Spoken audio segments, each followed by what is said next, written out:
শামসে তাবরিজীর সাথে রুমির সর্বপ্রথম সাক্ষাৎ কিভাবে ঘটে সেই সম্পর্কে বিভিন্ন মনীষীগণ বিভিন্নভাবে ব্যাখ্যা দিয়েছেন। আমরা তাদের প্রত্যেকের ব্যাখ্যা আলাদা আলাদাভাবে আপনাদের জন্য উপস্থাপন করছি। একদিন মাওলানা রুমি বসে আছেন, চারিপাশে শিক্ষার্থীদের ভিড়, সম্মুখে বিশাল গ্রন্থের স্তূপ। এমন সময় শামসে তাবরিজী সেখানে উপস্থিত হলেন এবং জনতার পাশ কাটিয়ে একেবারে সামনে গিয়ে বসলেন। মাওলানা রুমি তখন শিক্ষাদান কাজে ব্যস্ত। হঠাৎ শামসে তাবরিজী প্রশ্ন করলেন, ওইগুলো কি? প্রশ্নটা নিতান্তই অপ্রাসঙ্গিক ছিল। মাওলানা রুমি বিরক্তি ভরে জবাব দিলেন, ওগুলো কি, তা তুমি কি বুঝবে? ব্যাস, আর কথা নেই। সঙ্গে সঙ্গে কিতাবগুলোতে আগুন ধরে গেল এবং দাও দাও করে জ্বলতে লাগলো। মাওলানা রুমি জীবনে অনেক কিছু দেখেছেন, কিন্তু এরূপ আশ্চর্যকর ঘটনা আর দেখেননি। বিস্ময়ের সুরে বললেন, কি ব্যাপার, কি হলো? সঙ্গে সঙ্গে শামসে তাবরিজী জবাব দিলেন, এটি কি ব্যাপার তা তুমি কি করে বুঝবে? অন্য এক বর্ণনায় এই ঘটনাটি অন্যভাবে এক মনীষী ব্যাখ্যা করেছেন। তিনি বলেছেন, নিত্যকার অভ্যাস মতো সেদিনও মাওলানা রুমি একাকী একটি হাউজের পাশে বসে কিতাব অধ্যয়ন করছিলেন। সামনে অনেকগুলি কিতাবের স্তূপ। এমন সময় কোথা থেকে একজন দরবেশ এসে মাওলানাকে হঠাৎ প্রশ্ন করলেন, এগুলো কি? উত্তরে মাওলানা রুমি তার দিকে এক নজর চাইলেন। দেখলেন দরবেশ শ্রেণীর একটি লোক, তাই তাচ্ছিল্য ভরে বললেন, এগুলো দর্শন বিজ্ঞানের কিতাব, তুমি এর কি বুঝবে? শোনামাত্র দরবেশ কিতাবগুলো ধরে হাউজের মধ্যে ফেলে দিলেন। মাওলানার ভারী দুঃখ হল, অন্তরে রাগ অনুভব করলেন। বললেন, মূর্খ দরবেশ, কি ক্ষতি করেছ জানো? তুমি এমন সম্পদ বিনষ্ট করেছ যার কখনো পাওয়া যাবে না। এগুলো দর্শন বিজ্ঞানের অতি মূল্যবান কিতাব, 100 টাকার বিনিময়েও তা পাওয়া যাবে না। মাওলানার কথা শুনে দরবেশ সেই হাউজের মধ্যে হাত প্রবেশ করালেন এবং কিতাবগুলো উঠিয়ে আবার যথাস্থানে রাখলেন। দেখা গেল কিতাবগুলো আগের মতোই শুকনো রয়েছে, এক ফোঁটা পানিও তাতে লাগেনি। ব্যাপার দেখে মাওলানা রুমি অত্যন্ত তাজ্জব বোধ করলেন। বিস্ময়ের সুরে বললেন, এটা কি করে সম্ভব হলো? তখন দরবেশ উত্তর দিলেন, মূর্খ মাওলানা, তুমি তার কি বুঝবে? সেই দিন থেকে শামসে তাবরিজীর সাহচর্যে আসার পর মাওলানা রুমির জীবনে বিরাট পরিবর্তন দেখা দিল। লেবাস পোশাকের পরিবর্তন হলো, আহার বিহারের পরিবর্তন দেখা দিল, এমনকি তার দৈনন্দিন কাজকর্মেও পরিবর্তন সূচিত হল। আগে মাওলানা রুমি চকচকে দামি পোশাক পরিধান করতেন। শামসে তাবরিজীর সাহচর্যে আসার পর তিনি দরবেশি পোশাক ধারণ করলেন। আগে কোথাও গমন করলে তিনি শিষ্য সাগরেদ পরিবেষ্টিত হয়ে শাহী কায়দায় পথ চলতেন। এখন প্রায়শই নির্জনে থাকেন এবং যথাসম্ভব লোকের সাহচর্য পরিহার করে চলেন। খাওয়া দাওয়া, ওঠা বসা, চলাফেরা ইত্যাদি সব কাজেই তার পরিবর্তন ঘটেছিল। এমনকি যে শিক্ষাদান কাজ ও ফতোয়া লেখাকে তিনি জীবনের ব্রত হিসেবে গ্রহণ করেছিলেন তাও বন্ধ হয়ে গিয়েছিল। মাওলানা রুমির একজন সুযোগ্য খাদেম, যিনি সুদীর্ঘ 40 বছর কাল তার সান্নিধ্যে কাটিয়েছেন, তিনি বলেন, শামসে তাবরিজীর শিষ্যত্ব গ্রহণ করার পর মাওলানা রুমির জীবনে আমূল পরিবর্তন এসেছিল। সেও বাসস্থান পরিত্যাগ করে তিনি শামসে তাবরিজীর সাহচর্যে কাল কাটাচ্ছিলেন। ইশকে এলাহির অমৃত সুধাই ছিল তার খাদ্য ও পানীয়। প্রায়শই আত্মহারা অবস্থায় থাকতেন। আহার নিদ্রার প্রয়োজন অনুভব হতো না। সময় যদি কখনো প্রকৃতস্থ হতেন, তাহলে দেহটাকে কোন রকম সবল রাখার জন্য এক আধখানা শুকনা রুটি পানিতে ভিজিয়ে তা আহার করতেন। শামসে তাবরিজীর সাথে রুমির হৃদয় অবিচ্ছেদ্য বন্ধনে আবদ্ধ হয়ে গিয়েছিল। তিনি তাকে এত প্রগাঢ় ভালোবাসতেন যে এক দণ্ড তাকে না দেখলে তিনি পাগলের মতো হয়ে যেতেন। শামসে তাবরিজী তাঁর অন্তরে ইশকে এলাহির অনল এমনভাবে প্রজ্বলিত করে দিয়েছিলেন যে মাওলানা রুমি একদিন কাওয়ালি শ্রবণ করাকে অত্যন্ত দূষণীয় ও ক্ষতিকর মনে করতেন, সেই মাওলানা রুমি ইশকে এলাহির প্রেমগাথা শ্রবণ না করলে আদৌ স্বস্তি পেতেন না। গজল ও কাওয়ালের মজলিসে তিনি নিয়মিত উপস্থিত থাকতেন। মাওলানা রুমির এইসব কীর্তিকাণ্ড এবং শামসে তাবরিজীর প্রতি তাঁর গভীর অনুরাগ মাওলানার শিষ্য শাগরেদ, ভক্তবৃন্দ ও আত্মীয় স্বজনের মনে বিষ বাষ্প সৃষ্টি করল। তারা মনে করলেন লোকটি নিশ্চয়ই একজন জাদুকর। জাদু করে সে মাওলানা রুমিকে বশীভূত করে নিয়েছে, নতুবা যে মাওলানা রুমি শিক্ষাদান কাজকে জীবনের ব্রত হিসেবে গ্রহণ করেছিলেন, যার সান্নিধ্যে এসে হাজার হাজার লোক ইলমে দিনের সুপেয় শরবত পান করে জ্ঞান পিপাসা নিবৃত্ত করত, যিনি ভক্তবৃন্দের অন্তর্রাজ্যে ইশকে এলাহির দাবানল প্রজ্বলিত করে তাদেরকে মারিফাতে এলাহির সোপান অতিক্রমে সাহায্য করেছিল, তিনি কেন হঠাৎ একজন অজ্ঞাত অখ্যাত কুদর্শন ব্যক্তির প্রতি এইরূপ অনুরাগী হবেন? আসল কথা, শামসে তাবরিজীকে যারা চিনতেন না, তার অন্তর্রাজ্যটা কত বড় এবং সেখানে কত শত মণিমাণিক্য লুকিয়ে রয়েছে তা এক মাওলানা রুমি ছাড়া আর কেউ জানতেন না। জানার উপায়ও ছিল না, কারণ তার চেহারা ও বেশভূষা ছিল নিতান্তই মামুলি, অনেকটা কদাকার বলাও চলে। তদুপরি তার বাহ্যিক ক্রিয়াকলাপও ভালো ছিল না। কখনো কখনো তিনি এমন কাজ করতেন যা বাহ্য দৃষ্টিতে শরীয়ত গর্হিত বলে মনে হতো। এরূপ একজন বেদাতি দরবেশের প্রতি মাওলানা রুমির মতো একজন শরীয়তপন্থী জ্ঞান তাপস কি করে আকৃষ্ট হলেন তা তাদের বুদ্ধির অগম্য ছিল। এজন্যই তারা শামসে তাবরিজীকে একজন জাদুকর ভেবে মনে মনে তার প্রতি অত্যন্ত রুষ্ট হয়ে উঠেছিল। কিন্তু মাওলানার সামনে তাকে কিছু বলার সাধ্য ছিল না। এই জন্য কোথাও একাকী পেলে তারা তাকে নানাভাবে উত্ত্যক্ত করতে ছাড়ত না। তারা তাকে গালিগালাজ করত, উপহাস করত, পাগল বলে টিটকারি করত। কিন্তু শামসে তাবরিজী তাতে রাগ করতেন না। তিনি মনে করতেন এরা অবুঝ, প্রিয় ওস্তাদের সান্নিধ্য হতে বঞ্চিত হয়েছে বলে তারা আমার প্রতি ক্ষুব্ধ হয়েছে। এজন্য তাদের দোষ দেয়া যায় না। ওস্তাদের দর্শন কে না চায়, বিশেষত সেই ওস্তাদ যদি সকলের প্রিয়ভাজন হন, তবে তো সকলেই তাকে কামনা করবে এবং তার দর্শনে তারা ব্যাকুল হবে। এতে আশ্চর্যের কি আছে? এজন্য শামসে তাবরিজী তাদের কিছু বলতেন না বা তাদের দুর্ব্যবহারে বদদোয়া করতেন না। কিন্তু অবস্থা ক্রমশ জটিল আকার ধারণ করল।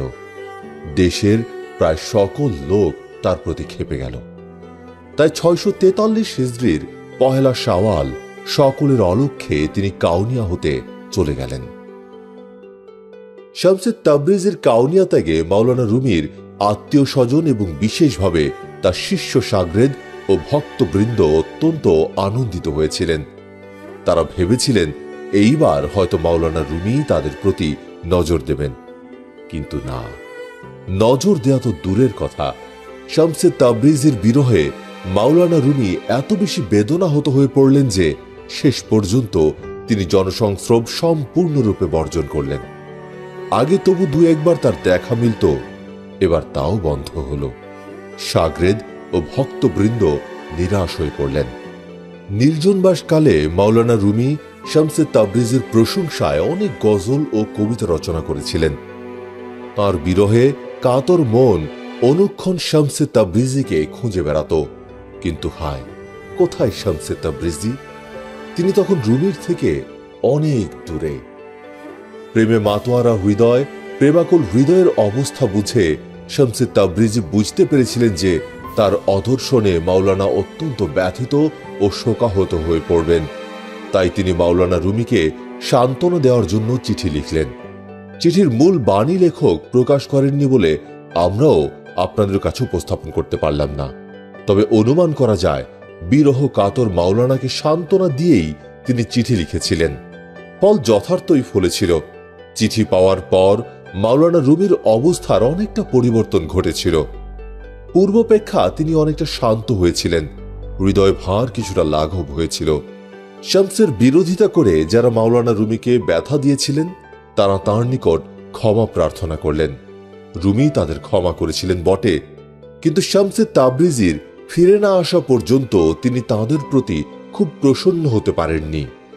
এতদিন অন্য যারা শামসে তাবরিজীর বিরোধিতা করেননি তাদের প্রতি তিনি আগের মতোই প্রসন্ন ছিলেন। শামসে তাবরিজিকে হারিয়ে মাওলানা রুমি কিরূপ বিরহ কাতর হয়ে পড়েছিলেন, শিষ্যবর্গ, ভক্তবৃন্দ ও আত্মীয় স্বজনগণ তা প্রত্যক্ষ করলেন। বিশেষত শামসের উদ্দেশ্যে রচিত তার প্রেমগাথা শ্রবণ করে তারা বুঝলেন, বঞ্চিত জনকে ফিরিয়ে না আনা পর্যন্ত মাওলানা শান্ত হবেন না, তার বিরহ কাতর অন্তরের তাপ প্রশমিত হবে না। সুতরাং সকলেই মিলে সিদ্ধান্ত নিলেন, যেভাবেই হোক শামসে তাবরিজিকে কাউনিয়ায় ফিরিয়ে আনতে হবে। শহরের বিশিষ্ট গণ্যমান্য ব্যক্তিবর্গের মধ্য হতে 7 সদস্যের একটি কমিটি গঠন করা হল। দলের নেতৃত্ব গ্রহণ করলেন মাওলানার জ্যেষ্ঠ পুত্র সুলতান বাহাউদ্দিন ওয়ালাদ। মাওলানা খুশি হলেন। পরম প্রিয়জনকে কাছে পাওয়ার আকাঙ্ক্ষায় তিনি অধীর আগ্রহে সময় অতিবাহিত করতে লাগলেন। নির্ধারিত দিনে যাত্রার প্রাক্কালে যাত্রীদল মাওলানা রুমির নিকট হাজির হলে তিনি তার পুত্র সুলতান বাহাউদ্দিনকে 1000 স্বর্ণ মুদ্রা হাতে দিয়ে বললেন, যাও, আল্লাহর নাম নিয়ে যাত্রা করো, আর যেভাবে পারো সন্ধান করে শামসে তাবরিজিকে আমার কাছে নিয়ে আসো। শুধু তাই নয়, মাওলানা তাদের নিকট হতে এই প্রতিশ্রুতিও আদায় করলেন যে তিনি আসার পর তার সাথে আর তারা বেয়াদবি করবে না এবং তাকে হেয় চোখেও দেখবে না।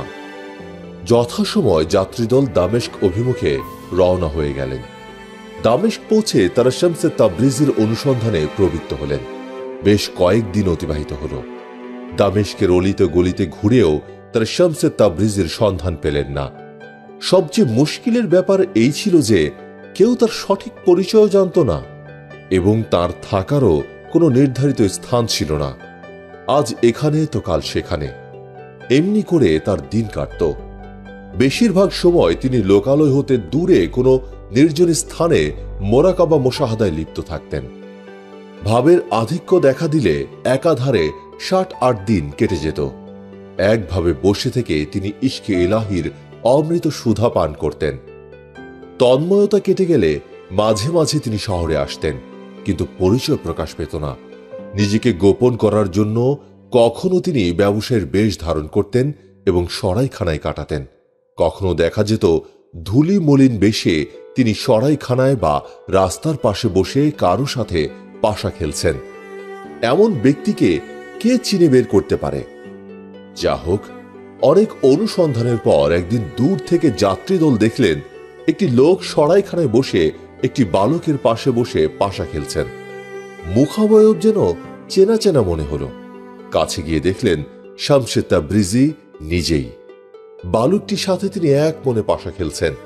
খেলার একাগ্রতায় বিঘ্ন সৃষ্টি হতে পারে ভেবে সে মুহূর্তেই তারা তার সাথে সাক্ষাৎ করলেন না, বরং একটু দূরে থেকে তার কার্যকলাপ লক্ষ্য করতে লাগলেন। আল্লাহর অলিদের কোনো কাজ বাহ্য দৃষ্টিতে অসঙ্গত বলে মনে হতে পারে, কিন্তু আল্লাহর প্রচ্ছন্ন ইঙ্গিত ব্যতীত তারা নিজের ইচ্ছায় কোনো কাজ করেন না। কোরআন শরীফে আছে, কয়েকটি বালক এক জায়গায় খেলা করছিল। হযরত খিজির আলাইহিসসালাম তাদের মধ্য থেকে একটি বালককে ধরে এনে হত্যা করলেন। হযরত মুসা আলাইহিসসালাম প্রতিবাদ করলেন, হত্যা করা মহাপাপ, একটি নিরপরাধ শিশুকে কেন আপনি হত্যা করলেন? হযরত খিজির তৎক্ষণাৎ তার জবাব না দিলেও সফরের শেষ পর্যায়ে তিনি সকল রহস্য উদ্ঘাটন করেছিলেন। বলেছিলেন, আমি নিজের ইচ্ছায় কোনো কিছু করিনি, যা কিছু করেছি তা মহান মালিকের গোপন ইঙ্গিতে করেছি। ভবিষ্যতে এই বালকটি কাফের হতো। তার পিতা ও মাতা উভয়ই আল্লাহর মকবুল বান্দা। সন্তানটিকে তারা প্রাণাধিক ভালোবাসেন।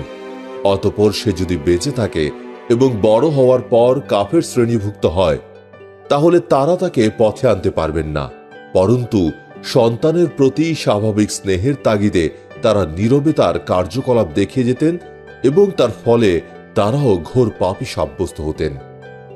এজন্য অঙ্কুরেই তাকে নিশ্চিহ্ন করে দেয়া হল। বালকের সাথে শামসে তাবরিজির পাশা খেলার মধ্যেও অনুরূপ ধরনের প্রচ্ছন্ন ইঙ্গিত ছিল। শামসে তাবরিজি তার জ্যোতির্ময় অন্তর দ্বারা বুঝতে পেরেছিলেন এই বালকের মধ্যে অনন্ত সম্ভাবনা লুকিয়ে আছে। উপযুক্ত সাহচর্য পেলে ভবিষ্যতে সে আল্লাহর অলি হবে। তাই তিনি পাশা খেলার ছলনায় অন্তরের রেত দিয়ে তার অন্তরের আয়না পরিষ্কার করছিলেন। যা হোক, খেলা শেষ হল। মাওলানা রুমির পুত্র সুলতান বাহাউদ্দিন ওয়ালাদ তখনই তার পা জড়িয়ে ধরলেন। রুমির এই পুত্রটিকে শামসে তাবরিজি ভালো করেই জানতেন। খোদা ভক্তি, তাকওয়া ও পরহেজগারির দিক দিয়ে রুমির পুত্রগণের মধ্যে ইনি ছিলেন সকলের সেরা। তাই তিনি তাকে হাত ধরে দাঁড় করালেন এবং বুকে জড়িয়ে ধরে তার গণ্ডদেশে চুমু খেলেন। অতঃপর মাওলানা রুমির অবস্থা কি তা জানতে চাইলে সুলতান বাহাউদ্দিন ওয়ালাদ তার লেখা কবিতাগুলো তার হাতে দিলেন। তা পাঠ করে শামসে তাবরিজির দু নয়ন বাষ্পাকুল হয়ে উঠল। হয়তোবা মনে মনে বলতে লাগলেন, এমনটা হবে তা জানতাম। যে হৃদয়ে প্রেমের ঢেউ জেগেছে, প্রেমা সম্পদের মিলন ছাড়া সে হৃদয় কিভাবে শান্ত হতে পারে। সুলতান বাহাউদ্দিন ওয়ালাদ তাকে স্বর্ণ দিনারগুলো প্রদান করেছিলেন, কিন্তু শামসে তাবরিজি তা গ্রহণ করেননি। বুদ্ধিমান পাখি কখনো শীষের লোভে ফাঁদে আটকে না। এগুলো পার্থিব সম্পদ। সত্যিকার বুদ্ধিমান লোক কখনো এর মোহে পড়ে না। পার্থিব সম্পদ মানুষকে পারলৌকিক সম্পদ থেকে বঞ্চিত করে। রুমির হাল হকিকত জানতে পেরেছি, এটাই যথেষ্ট। স্বর্ণ দিনারে কি কাজ? আগন্তুক মেহমানদের শামসে তাবরিজি অত্যন্ত আদর আপ্যায়ন করলেন এবং মাওলানা রুমির কথা স্মরণ করে পুনরায় কাউনিয়া যেতে সম্মত হলেন। হৃদয়ের টান বড় মারাত্মক। শামসে তাবরিজি জানতেন যে পরিবেশে তিনি যাচ্ছেন সে পরিবেশ আদৌ তার অনুকূলে নয়। রুমির আত্মীয় স্বজন ও শিষ্য সাগরেদগণ কিছুতেই তাকে বরদাস্ত করতে পারবেন না, কারণ আধ্যাত্মিক জগতের যে অতন্দ্র সমুদ্রে তিনি সাঁতার কাটেন সেই জায়গার কথা তাদের কল্পনায়ও আসে না। কাজেই শামসে তাবরিজিকে তারা বরদাস্ত করবেন কিভাবে? তবু যে তিনি পুনরায় কাউনিয়া যেতে সম্মত হলেন তার একমাত্র কারণ মাওলানা রুমি। শামসে তাবরিজিকে হারিয়ে মাওলানা রুমি যে কিভাবে কাল কাটাচ্ছেন তা অন্তর্দৃষ্টি সম্পন্ন তাবরিজি ভালো করেই জানতেন। তাই শামসে তাবরিজি সবকিছু উপেক্ষা করে পুনরায় কাউনিয়ার পথে যাত্রা করলেন। অভ্যর্থনাকারী দল সঙ্গেই ছিল। তারা সকলেই বাহনে চড়ে পথ অতিক্রম করছিলেন, কিন্তু রুমির পুত্র সুলতান বাহাউদ্দিন ওয়ালাদ শামসে তাবরিজির সম্মানে বাহনে না চড়ে শুধুমাত্র পায়ে হেঁটে সামনে অগ্রসর হচ্ছিলেন। এদিকে মাওলানা রুমি প্রতিদিনই দেওয়ানে শামসে তাবরিজির আগমন অপেক্ষায় সময় গণনা করতেন। বিদেশে অবস্থানকারী পরম আপনজনের আগমন সংবাদ পেলে একজন লোক যেরূপ অধীর আগ্রহে তার প্রতীক্ষা করতে থাকে, মাওলানা রুমিও সেইরূপ প্রতীক্ষা করছিলেন। শামসে তাবরিজি কখন আসবেন, কিভাবে আসবেন এবং কেমন করে তাকে তিনি অভ্যর্থনা জানাবেন, এসব চিন্তাই তার মনে বিরাজ করছিল। দীর্ঘ সফরের পর শামসে তাবরিজি পুনরায় কাউনিয়া এসে উপনীত হলেন। তার আগমন সংবাদে মাওলানা রুমি এত বেশি আনন্দিত হলেন যে তৎক্ষণাৎ শিষ্য সাগরেদ ও মুরিদগণকে নিয়ে তিনি অগ্রসর হলেন এবং শহরের বাইরে গিয়ে তাকে যথাযোগ্য সম্মান ও ভক্তি সহকারে অভ্যর্থনা জানিয়ে শহরে নিয়ে আসলেন। প্রিয় বন্ধুগণ, হয়তো জানার আগ্রহ প্রকাশ করবেন, এ আবার কোন ধরনের পীর ভক্তি?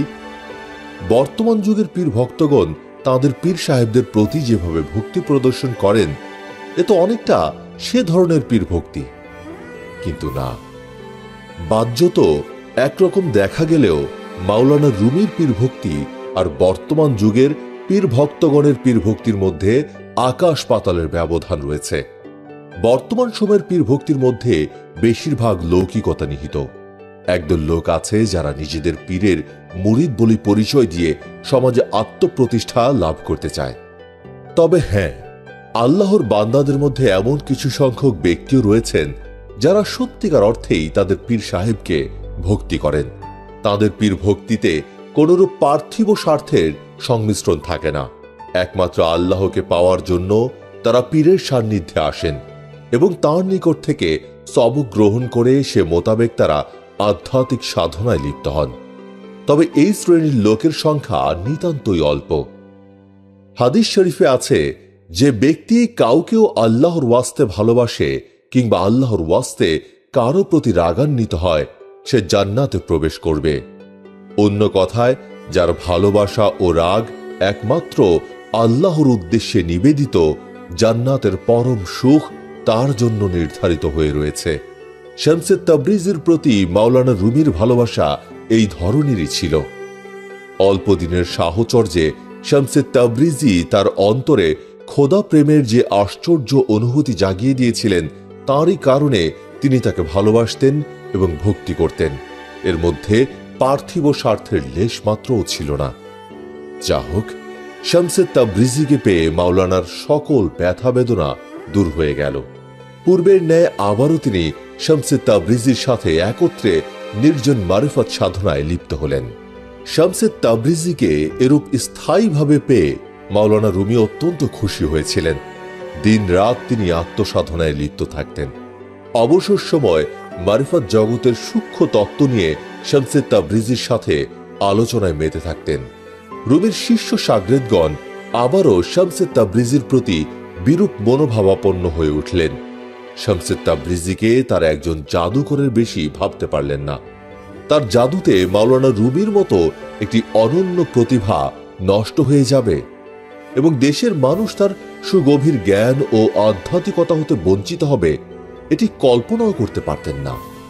এই জন্যই আবার তারা শামসে তাবরিজির প্রতি বিরক্ত হয়ে উঠলেন। কিন্তু কিছু বলার উপায় ছিল না। শামসে তাবরিজির নিরুদ্দিষ্ট হওয়ার ফলে রুমির মধ্যে যে বিরূপ প্রতিক্রিয়া সৃষ্টি হয়েছিল তা তারা স্বচক্ষেই দর্শন করেছিলেন। এজন্যই মনের সমস্ত ক্ষোভ ও বেদনা চাপা দিয়ে তারা নীরব রইলেন। কিন্তু একদল লোক তা সহ্য করতে পারল না। তারা গোপনে গোপনে শামসে তাবরিজিকে হত্যার ষড়যন্ত্র করতে লাগলেন। এ দলে লোকসংখ্যা ছিল 7 জন। তন্মধ্যে রুমির মেজ ছেলে আলাউদ্দিন চালপিও ছিল। আলাউদ্দিন চালপি শামসে তাবরিজির ঘোর বিদ্বেষী ছিল। পিতা মাওলানা রুমিকে শামসে তাবরিজি জাদু করেছিলেন এবং তজন্য তিনি সকলকে তার স্নেহ ছায়া হতে বঞ্চিত করে দিনরাত শামসে তাবরিজির কাছে পড়ে থাকেন। এই বিশ্বাসই তাকে শামসে তাবরিজির প্রতি বিদ্বেষী করে তুলেছিল। সুযোগ পেলে আলাউদ্দিন চাপলি শামসে তাবরিজিকে উত্ত্যক্ত করতে ছাড়ত না। বিরক্ত করার উদ্দেশ্যে সে কখনো কখনো বাড়ির সদর পথ ছেড়ে গোপন পথে শামসে তাবরিজির বাড়ি যেয়ে উপস্থিত হতো। শামসে তাবরিজি সবই বুঝতেন, কিন্তু মাওলানা রুমির পুত্র বলে কিছু বলতেন না। অবশেষে বিষয়টি যখন একেবারে মাত্রা ছাড়িয়ে গেল, তখন একদিন শামসে তাবরিজি তাকে কাছে ডেকে বসিয়ে নম্র ভাষায় অনেক বোঝালেন। কিন্তু আলাউদ্দিন চাপলির তাতে মানসিকতার পরিবর্তন হল না, বরং সে তাকে হত্যার পরিকল্পনা করল। একদল সন্ত্রাসীও জুটে গেল। আলাউদ্দিনের প্রচেষ্টায় তারাও তার সাথে হত্যা ষড়যন্ত্রে লিপ্ত হল। শামসে তাবরিজিকে হত্যার বড় অসুবিধা ছিল এই যে মাওলানা রুমি প্রায় সব সময়ই তার কাছে থাকতেন। এজন্য ষড়যন্ত্রকারীরা তাদের উদ্দেশ্য চরিতার্থ করতে পারছিল না। সেদিন শামসে তাবরিজি একাকী ছিলেন। ষড়যন্ত্রকারীদের একজন তার কক্ষের দিকে অগ্রসর হল। অন্য 6 জন ঘরের বাইরে একটি গোপন স্থানে অস্ত্রশস্ত্র সহ লুকিয়ে রইল। আগত ষড়যন্ত্রকারী অপরিচিতদের বেশে ঘরের বাইরে দাঁড়িয়ে হাতের ইশারায় তাকে ডাকল। সরল মনে শামসে তাবরিজি বাইরে বেরিয়ে আসলেন। সাথে সাথে আত্মগোপনকারী দল অস্ত্রশস্ত্র সহ তাঁর উপর ঝাঁপিয়ে পড়ল। আঘাতপ্রাপ্ত হয়ে শামসে তাবরিজি খুব জোরে একটি হাঁক দিলেন। সাথে সাথে আক্রমণকারীরা বেহুশ হয়ে পড়ল। অনেকক্ষণ পর যখন তাদের চেতনা ফিরে এলো, তখন দেখল সামান্য কয়েক ফোঁটা রক্ত ছাড়া সেখানে আর কিছুই অবশিষ্ট নেই।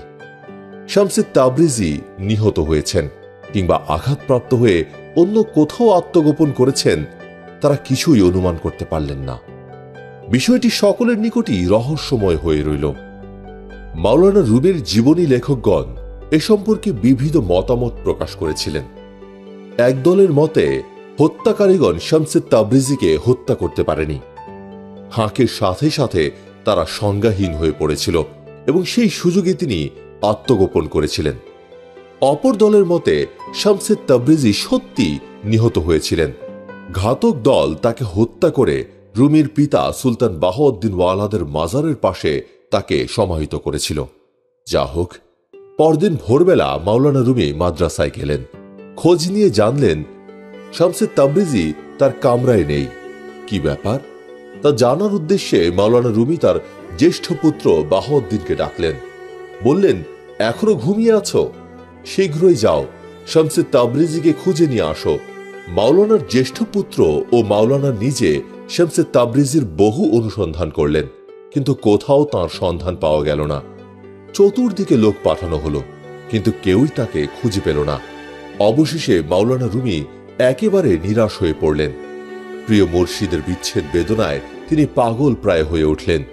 এই সময় তার অবস্থা ছিল এই যে তিনি কারো সাথে কথা বলতেন না, কারো দিকে ফিরেই তাকাতেন না। সর্বক্ষণ অশ্রু বিসর্জন করতে থাকতেন আর বিলাপ করতেন। খাওয়া দাওয়াও প্রায় ছেড়ে দিয়েছিলেন। লোকজনের সাথে মেলামেশাও বর্জন করেছিলেন। একটি নির্জন কক্ষ বেছে নিয়েছিলেন। সর্বক্ষণ সেইখানে থাকতেন আর বিরহ ব্যথাজনিত মর্মস্পর্শী কবিতা আবৃত্তি করতেন। শামসে তাবরিজির অন্তর্ধানে মাওলানা রুমি অত্যন্ত ব্যথাতুর হয়ে পড়েছিলেন। জীবনকাল পর্যন্ত তার সে ব্যথা আর দূর হয় না। শামসে তাবরিজিকে তিনি এতই ভালোবাসতেন যে কেউ যদি মিছামিছি বলতো যে শামসে তাবরিজিকে অমুক স্থানে দেখে এসেছি, তাহলে তিনি বারবার তার কাছে শামসে তাবরিজির কথা জিজ্ঞাসা করতেন এবং আনন্দের আতিশয্যে তাকে নিজ পরিধেয় জামা কাপড় দিয়ে দিতেন। শামসের অন্তর্ধানের পর যতই দিন যেতে লাগলো, মাওলানা রুমি তত বেশি অধীর হয়ে উঠতে লাগলেন। কাউনিয়া যে তার কাছে অসহ্যকর হয়ে পড়ল। রুমি দেশ ভ্রমণের সংকল্প করলেন। মনে ক্ষীণ আশা বিদ্যমান ছিল, যদি বা কখনো শামস তাবরিজির সাথে তার দেখা হয়ে যায়। বলা বাহুল্য, মাওলানা রুমি বিশ্বাসই করতে পারতেন না যে তার মুর্শিদ শামস তাবরিজিকে কেউ হত্যা করতে পেরেছে। তিনি বলতেন, শামসে তাবরিজ অর্থাৎ সূর্যকে কেউ হত্যা করতে পারে না। শামস নিহত হলে পৃথিবী এতদিন টিকে থাকত না। এটি ধ্বংস হয়ে যেত কিংবা ঘন অন্ধকারে ছেয়ে যেত। মাওলানা রুমি প্রথমে সিরিয়ার পথে যাত্রা করলেন। কিছু সংখ্যক শিষ্যও তার সঙ্গ নিল। মাওলানার সাহচর্যকে তারা নিজেদের সৌভাগ্যের প্রতীক বলে মনে করত। সিরিয়ায় খুব বেশি দিন তিনি ছিলেন না, তবুও এই স্বল্প সময়ের মধ্যে বহু লোক তার শিষ্যত্ব গ্রহণ করেছিল এবং তাদের অন্তরে তিনি ঐশী প্রেমের আগুন জ্বালিয়ে দিয়েছিলেন। মাওলানার পরবর্তী লক্ষ্যস্থল ছিল দামেস্ক। সেখানে তার মুর্শিদ শামসে তাবরিজিকে একবার পাওয়া গিয়েছিল। দামেস্কে গমন করে মাওলানা রুমি শামসে তাবরিজিকে অনুসন্ধান করতে লাগলেন। যেসব স্থানে শামসে তাবরিজি নির্জন সাধনায় লিপ্ত হতেন, যেখানে বিচরণ করতেন, তার সকল জায়গায় তিনি শামসে তাবরিজিকে খোঁজ করলেন, কিন্তু কোথাও শামসে তাবরিজির সন্ধান পেলেন না। হতাশ হয়ে মাওলানা রুমি নিজ অন্তরের দিকে তাকালেন। যার খোঁজে এই সুদীর্ঘ পথ অতিক্রম করে দামেস্কে এসেছেন, সেই শামসে তাবরিজি তার অন্তরের মণিকোঠায় একাত্ম হয়ে বসে আছেন। একসময় মাওলানা রুমি অনুভব করলেন যেন তিনি খোদ শামসে তাবরিজিতে পরিণত হয়েছেন। শামসে তাবরিজিকে অন্বেষণ করতে গিয়ে প্রকৃতপক্ষে তিনি নিজেকেই অন্বেষণ করেছেন। শামসের পূর্ণ জ্যোতি তার নিজের অন্তরে বিকশিত হয়েছে। ভাবের আতিশয্যে তিনি বলে উঠলেন, শামস ও আমি দুইজন তো নই, তাই তিনি সূর্য হলে আমি তার কিরণ। অতএব তার ও আমার মধ্যে পার্থক্য কোথায়? মাওলানা রুমি দামেস্ক হতে পুনরায় কাউনিয়া ফিরে আসলেন। এবার তার অবস্থা সম্পূর্ণ আলাদা। শামসে তাবরিজির জন্য বিলাপ করার পরিবর্তে এবার তিনি ইশকে এলাহির অতল সমুদ্রে ডুব দিলেন। বেশিরভাগ সময় তন্ময়তার মধ্য দিয়ে কাটত। মাঝে মাঝে ভাবাবেগ এত প্রবল হয়ে উঠত যে তিনি বসা হতে হঠাৎ উঠে দাঁড়াতেন এবং পাগলের ন্যায় নাচতে আরম্ভ করতেন। কখনো কখনো লোকের অজ্ঞাতসারে লোকালয় ছেড়ে জনহীন প্রান্তরে চলে যেতেন এবং দিনের পর দিন সেখানে একভাবে বসে থেকে মোরাকাবা মোশাহাদা করতেন। আত্মীয় স্বজনেরা তাকে খুঁজে বের করতেন। দেখা যেত কোথাও পোড়া বাড়িতে অথবা পাহাড়ের গুহায় তিনি এক ধ্যানে বসে আছেন।